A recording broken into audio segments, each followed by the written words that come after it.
We live in a very complicated world, and it's impossible for anyone to know everything about all the issues Congress and the White House deal with. That's where people like Ches McDowell come in. He's from Davidson County, but he's also one of the most influential people when it comes to American governmental policy and the focus of tonight's Buckley Report. The shingle outside his office in Ronaldo Village is standard lobbying fare. The man inside is anything but. I get a lot of strange looks. I'm not your typical DC lobbyist. Ches McDowell's DC story starts in Raleigh back in 2010. This is kind of what started it all, where it all began. This is the newspaper from the day after the Republicans took control of North Carolina. And a half dozen years after that, McDowell put his political engine on a new track. You jumped on the Trump train at the first stop.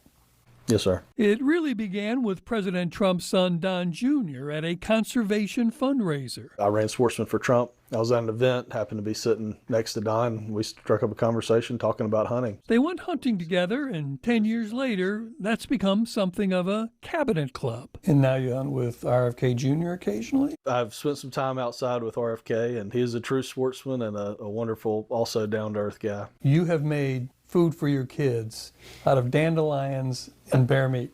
That's true. It was I was Maha very early on the Maha train. The first step inside his office confirms where his heart lies politically. This is a picture very few people have. This was on the way to the North Carolina Republican Convention in Greenville when he endorsed Ted Budd. He's not only on the plane with President Trump, he has his ear at the White House as well. This is the Rose Garden? Yes, sir. We're talking about energy policy. But Ches McDowell is an equal opportunity strategist. Not every person who's a big Trump supporter has a Jimmy Carter. Yeah, Jimmy Carter and my grandfather were very close. My grandfather worked for him for many years, and that's kind of where my family got started in politics. Nothing may demonstrate his openness more than the fact that even though he's a rabid NC State alumnus, he has Michael Jordan memorabilia too. What I tell him is, when you wore blue, you were okay. But when you wore red, you were the greatest of all time. Like Jordan, McDowell emphasizes winning, something he's done a lot of with his firm, Checkmate Government Relations. You described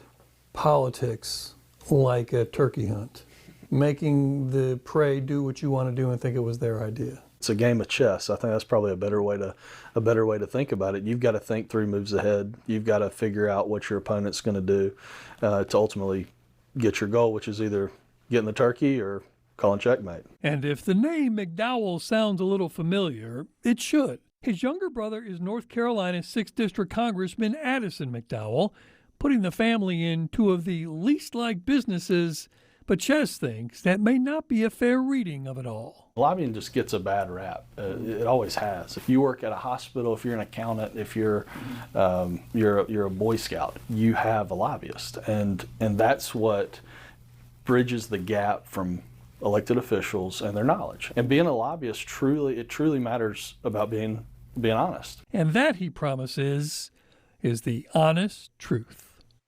Bob Buckley, Fox 8 News.